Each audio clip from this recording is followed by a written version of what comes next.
Okay, I think we have enough to start, so we're going to call the meeting to order.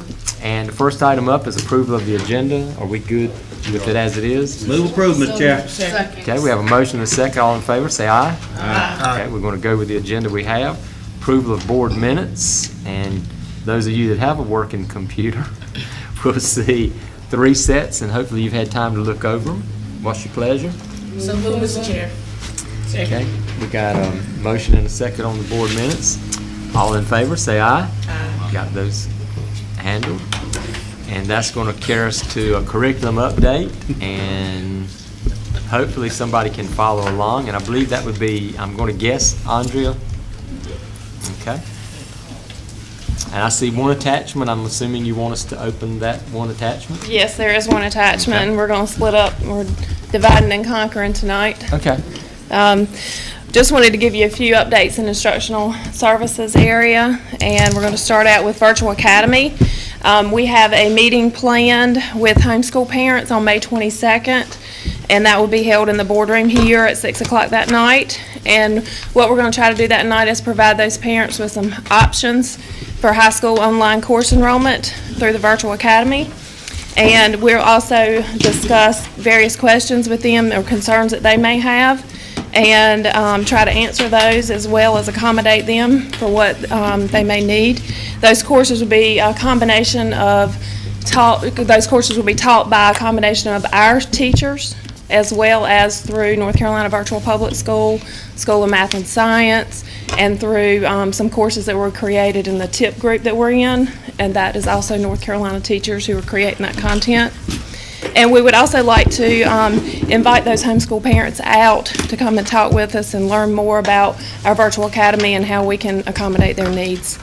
The other topic that I have up there is for summer camp, and I've listed the dates there, June 19th through July 20th. It's going to run Monday through Thursday at 3 locations. That'll be Snowden, Northeast, and John Small, and that will be for 1st, 2nd, and 3rd grade students.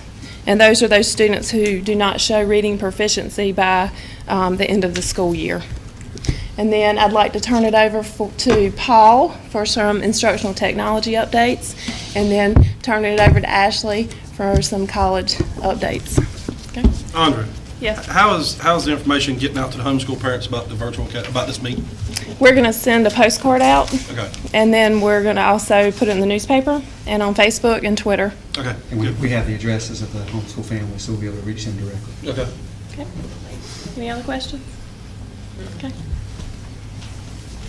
Hello, everyone. Hey, Paul. As we know, instructional technology is showing teachers exactly how to blend their content with current and relevant technology. The goal of this is to enhance their instruction in an ever-growing population that we have of what we call young digital natives. I have a 25-year-old, a 16-year-old, and a 10-year-old. When my 25-year-old was born, there was no such thing as Yahoo, Amazon.com, Google, or YouTube. By the time my 16-year-old was born, YouTube had emerged, and Amazon, but it was just about a online bookstore, if y'all remember that. And by the time my 4th grader, which is 10 years old, was born, Yahoo was declining. Actually, Amazon had become a blockbuster, and I'm sure everybody here has an Amazon account, okay? If not Amazon Prime. Netflix had appeared, and people said that Netflix streaming was not a model that can even would ever work. And Google appeared, and lastly, just 12 years ago, YouTube appeared. What changed all this was this guy, putting a computer in everybody's hand. Changed the whole thing. And will the teacher that's teaching my current 11th grader be ready when my 4th grader gets there to be where she's going to be in technology? So that's why we have a need for a concise, powerful, growing technology program that needs to be that needs to grow every day. It's certainly true that if we are not moving forward in education and technology, we're actually moving backward with our children every day. I would like to show you my face-to-face training site that I use when I visit schools to do my instructional training for technology. That allows teachers, and I'd like to also introduce something that I've tried working on that's allowing teachers to choose their own professional development at home on their own time and keeping them in the classroom. That would be my, and it's all got an eye towards earning the technology continuing education credits that they're required for licensure, and that currently is 10 contact hours that they have to have. So first I'd like to show you my website here that I use, just a brief overview of it. Does this thing come on? Did it come on? I can't see it. There it is. Slow like us. And I'd certainly like to thank Mark for the projector. It's a much better projector than we used to have. Check it out, that takes in. Is it on? It's coming. Well, anyway, what I use this site for, it's a reference for teachers to have when I do go out to their schools. And as I tell them, as long as there is a cloud, it will be up.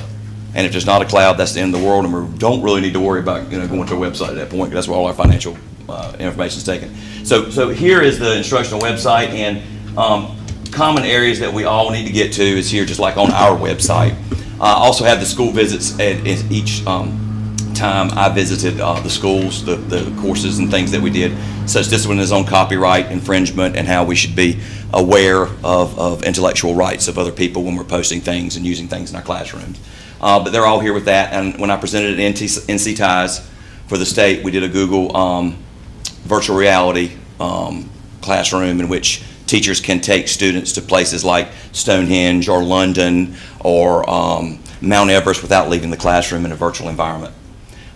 Here's where currently the courses I'm currently doing in schools today this year, my Canvas knowledge base here that we've got for our Canvas learning system. And also I do a training once a month with instructional technology leaders. Those leaders are in each school. They're the media coordinators that help and assist with instructional technology, because I can't be in all places at one time. So they kind of do training once a month and then kind of disseminate that at their staff meetings. So now I'd like to show you what I'm currently working on towards the choice part of instructional technology. It's a way that I try to use. I'm trying to think about using to maximize teachers' time in the classroom while finding an economic way to deliver training to each teacher, because everything changes with the current educational technology. It also takes into consideration that it's very problematic for me to be in school every time I need to be in school, so they can choose their technology. Using our Canvas learning management system, I've developed an interactive website that so teachers can choose what technology that they want. And how this works is we're going through our website, which is Beaufort County website, which is here, and all of where they take roll and do all their grades is inside the NC Ed Cloud. And then our Canvas instance is nestled right here inside the NC Ed Cloud, where they do their grades here in the roll. So it's always there for them. And they simply click on that, and it goes to the instructional technology course that I have here. And in this course, on the landing page, other than telling you just general information about the course, it gives you it gives a link back to that website that I just showed you, and it also gives them a choice of CEUs that they can earn online and digital badging with Credly badging service that we have in a partnership with. So they would choose what they wanted to do. Say they wanted to do become a Twitter expert in 20 days. They would choose that. They would go through, read the challenge that they have. They would follow the instructions on how to post something each day and mark it so I can see it with a hashtag. And once they got through, they would go into, oops, I'm in the wrong one. Let me go back. They would go into a form that would allow them to ask for technology credit. And once they got to that technology credit, they would be issued a badge for whatever they got for micro-credentialing. At that point, I would issue a report to Ms. Apple and Human Resources, and which would generate a CEU report, and they would get credit for their licensure. So it's a paperless way to be able to obtain CEUs. So methods like this help me explore how to incorporate online components with the already successful face-to-face program that we have. And my hope is to give teachers the best of both worlds. They can have face-to-face instruction, they can choose their online instruction, and this hopefully will create a flexible and effective blending environment for the teachers, because I know they're busy and they got busy lives, and I want to keep them in the classroom as much as we can. That's the instruction. Any questions? Sounds like a good plan to me. Thank you. Any questions for Paul? No, we thank you. Thank you. Appreciate it, Paul. I think we're heading in the right direction. Thank you, sir. Does anyone need this? No. And we're also excited, and If you saw on Paul's screen, there's also NCAT up there, which is content-specific credit the teachers can get for anything else that they want to do. Literacy credit, we're also doing some other pieces for content-specific and literacy credit that they can do online too. So we're really excited. Well, on that Trying to site, meet like she this. said, there's NCCAT's, all their online courses are available through my website. And also all of Apple's educational sources. And we went so- through and vetted those to make sure that they fit our needs here, so we were very excited. So if you go back to the document that Andrea used earlier, we're on page 2. So just to kind of give you another idea of what we're doing and how we're doing with our high school, what we are excited about is not just our high school graduation rate, but what we are seeing is when our kids actually are graduating from high school, we also look at it backwards. Are they where they need to be college and career ready? We don't just want a degree, we just want something to show that we as Beaufort County Schools, our seal really means college and career ready. So just so when you go out and talk about it, that's what's exciting about the next few pieces is we are. So this is something we show you every year, and it just keeps getting better. The first page, I think it's page 2, are our credentials. And as you notice, those numbers keep getting larger and larger, and those credentials have to be a silver or higher. In Winnipeg, we had another group meeting as a representative of Beaufort County Schools. That's why she's not here for this piece. But if you notice, we are 77% proficient with our credentials, and we have 117 in the career readiness certificate, which is that that silver, gold, and platinum, where they can go to an employer, graduate, and get a job above minimum wage at most of our local employers. So that's very exciting. Also, if you look at the other credentials, we had our kids attempted 952 credentials and attained 839, which is 88% proficient. And those are exciting. Like, for example, in Microsoft Office and Microsoft PowerPoint, we had 94 kids and 96 kids get credentials for those. And again, so if they want to go out in the workforce, they can show that, and your employer knows, hey, this is somebody I can use right off the bat. So we're really excited about that. And what we're seeing, some kids are going straight to the workforce, or some people are using that workforce money to pay for their college. So again, we're thrilled with that. And then if you look at page 3, what you're going to see here, this is the updated with what our kids were scheduled to take our college courses. This year we had a total of 540 courses that our kids signed up for. This is before summer school. And we do have a lot of kids registering for summer school, and of course we'll send you those numbers when we get them. There's a slight drop 2016-17, but that's because we were just using community college. Before that, we were able to use UNCG and ECU, but we lost IRIS. That's why that slight drop. But again, those are 540 courses with college credit. And if you look down below, that's bankable money that we can say to our parents that we have saved them. And that's at a community college, $228 an hour, and that's not even the textbooks that we pay for. So that's just huge bankable income. That's pretty good. And we're also, the words we're getting from the community college, it was so great, and I know you've seen that graph, so I didn't want to add that here, but that our kids are not needing their remediation class. That number's dropping. So again, our kids are going in and they're ready. So we're tickled. Below that is AP courses. We have 219 kids this year taking AP courses. That's huge. If they get a 3, 4, or 5, their college could accept it. And those courses, those tests began today. We had some this morning and some this afternoon.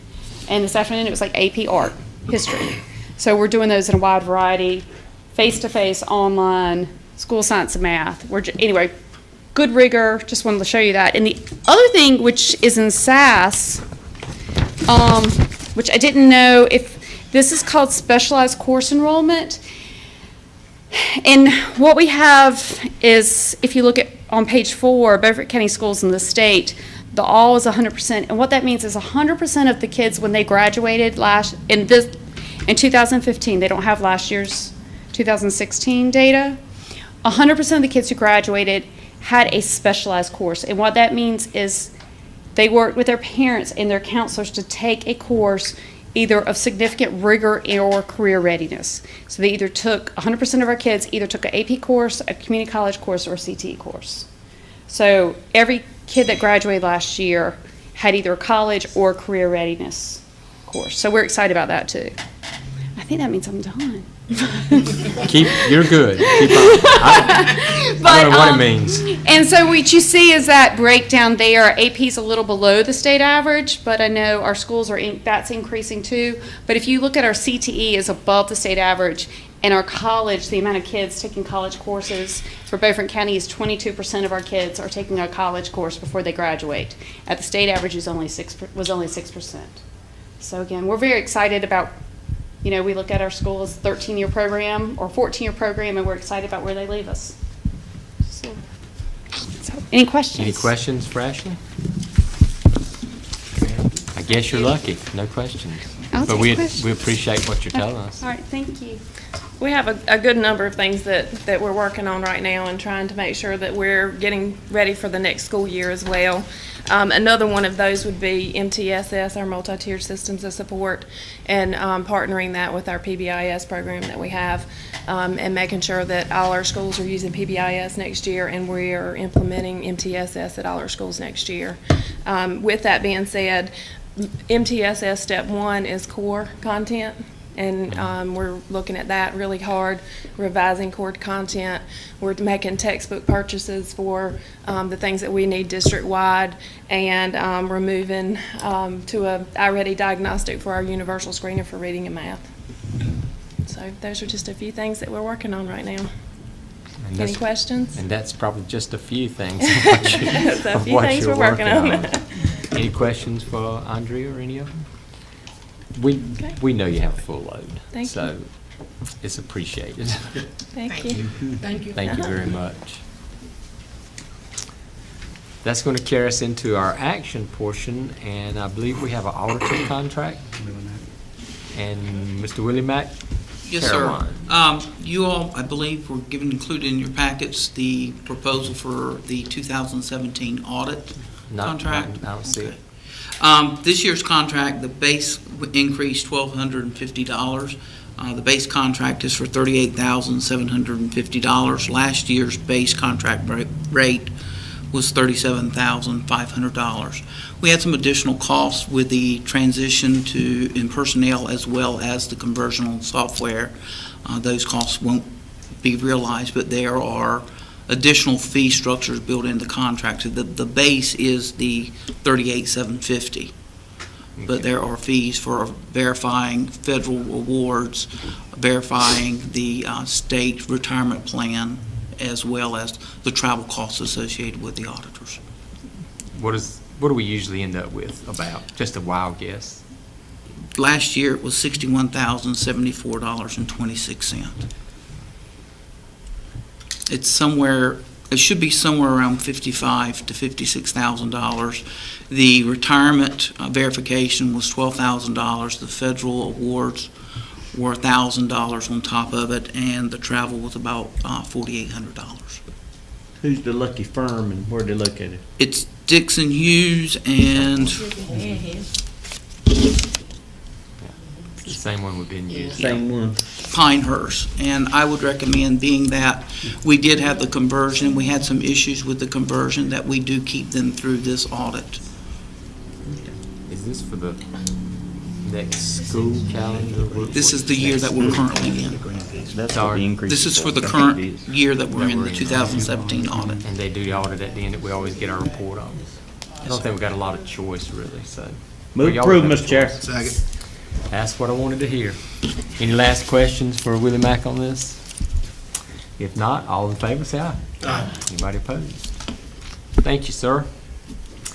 Now we're down to Mr. Mark. I believe we have a technology, some contracts to look at, or a contract to look at. Amendment to a contract. Good afternoon. Back in 2014, the board approved our wide area network contract. And once again, what our wide area network does is allows us to connect all our schools in this site to the technology building, which then allows all the facilities to go out on the internet. So what Paul showed you was because of the wide area network, and your board docs are available because of the wide area network. In 2014, we signed for a 3-year contract. That contract had 3 one-year annual renewal provisions in it. At this point, I would like to ask the board if we could go ahead and do the first annual renewal provision for that contract, extending the contract through June 30th, 2018.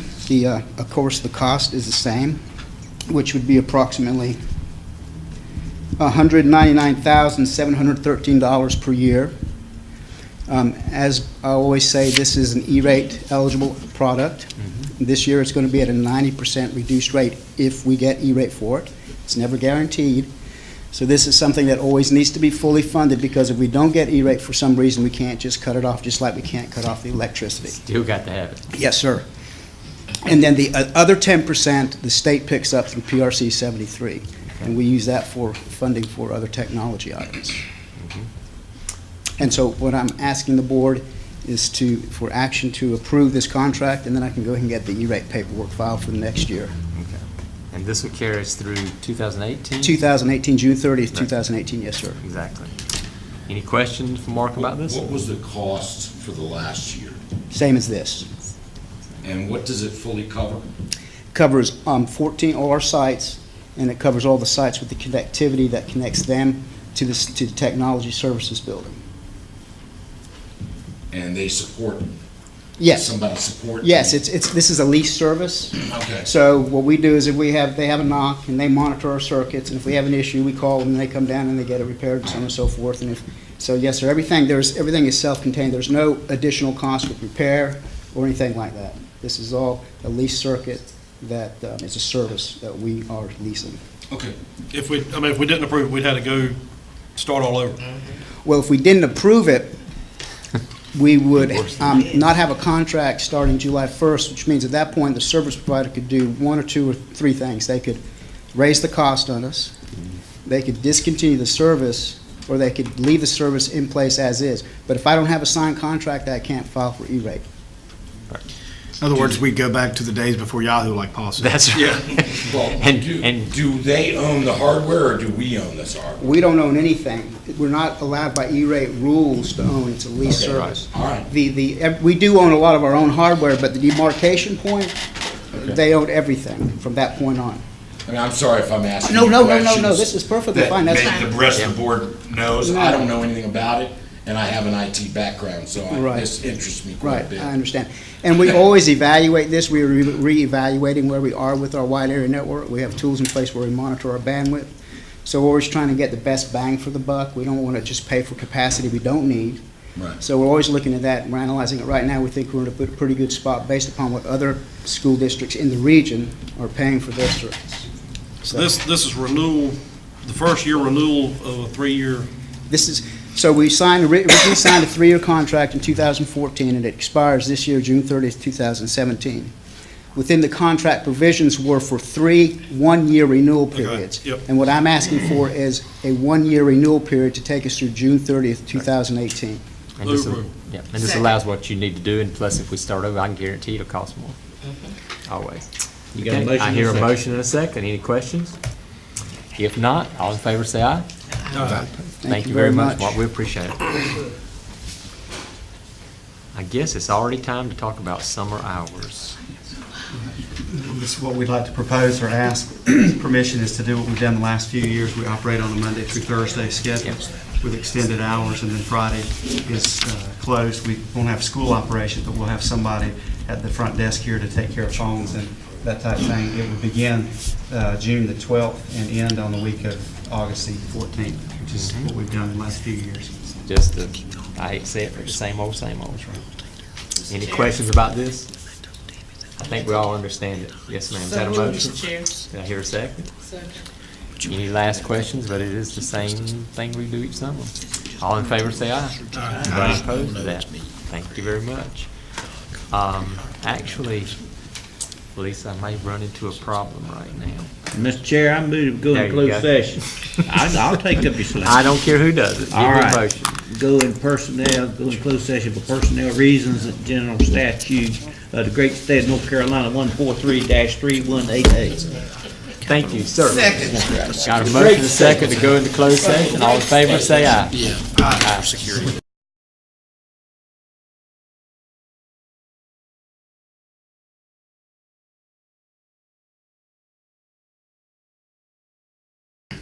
Okay, we're back in open session, and the first item up is to approve the personnel agenda that was just discussed for this day's date. Second.